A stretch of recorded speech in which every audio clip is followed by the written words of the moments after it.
Halo, Assalamualaikum warahmatullahi wabarakatuh. Perkenalkan, saya Elsa Elvia, mahasiswa dari Politeknik Negeri Sambas, Prodi Akuntansi Keuangan Perusahaan semester 3. Pada video kali ini, saya akan menjelaskan materi tentang Bea Materai.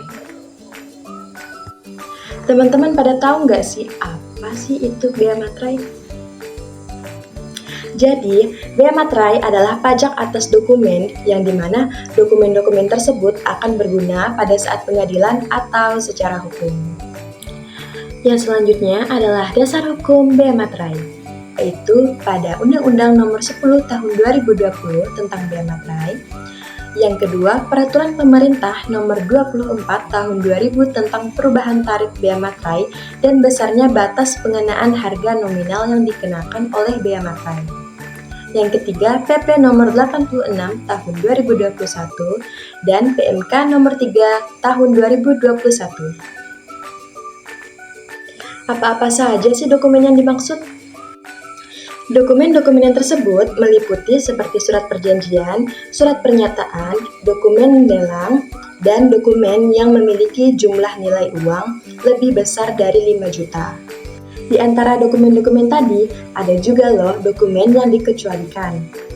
Di antaranya ada dokumen pemerintahan, dokumen kesehatan, dokumen keagamaan, dokumen pendidikan, dan juga dokumen yang dibuat oleh lembaga sosial atau kemasyarakatan. Peraturan bea materai dilaksanakan berdasarkan 5 asas, yaitu kesederhanaan, keadilan, efisiensi, kepatuhan hukum, dan berkeman. Selanjutnya, apa sih tujuan bea materai? Yang pertama, memberikan kepastian hukum dalam pemungutan bea materai. Yang kedua adalah mengoptimalkan penerimaan negara guna membiayai pembangunan nasional secara mandiri menuju masyarakat Indonesia yang sejahtera. Nah, bea materai memiliki 2 jenis. Yang pertama, bea materai secara tempel, dan yang kedua, bea materai secara elektronik. Untuk dokumen-dokumen tersebut akan dikenakan tarif sebesar Rp10.000. Tarif bea materai dapat diturunkan atau dinaikkan sesuai dengan perekonomian nasional dan tingkat pendapatan masyarakat.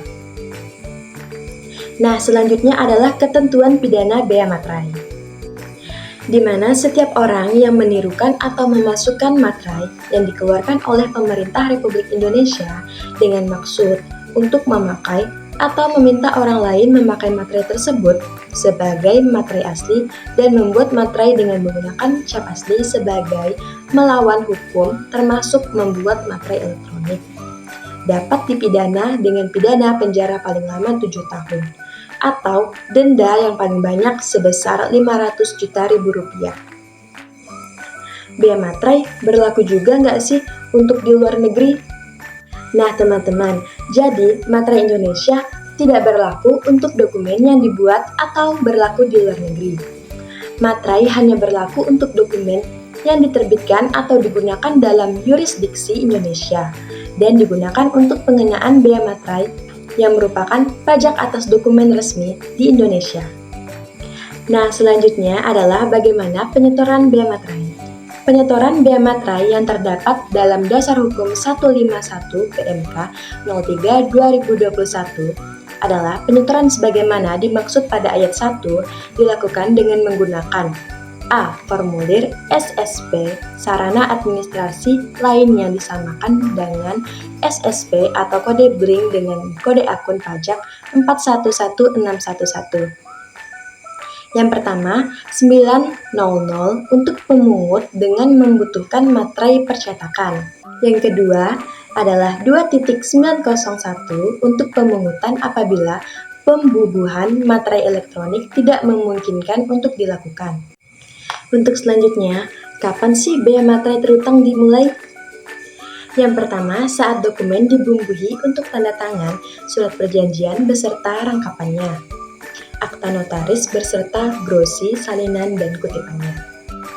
Yang kedua, saat dokumen selesai dibuat, surat berharga dengan nama dan dalam bentuk apapun. Oke teman-teman, itu saja penjelasan materi bea materai dari saya. Atas perhatiannya saya ucapkan terima kasih dan Assalamualaikum warahmatullahi wabarakatuh. Bye-bye.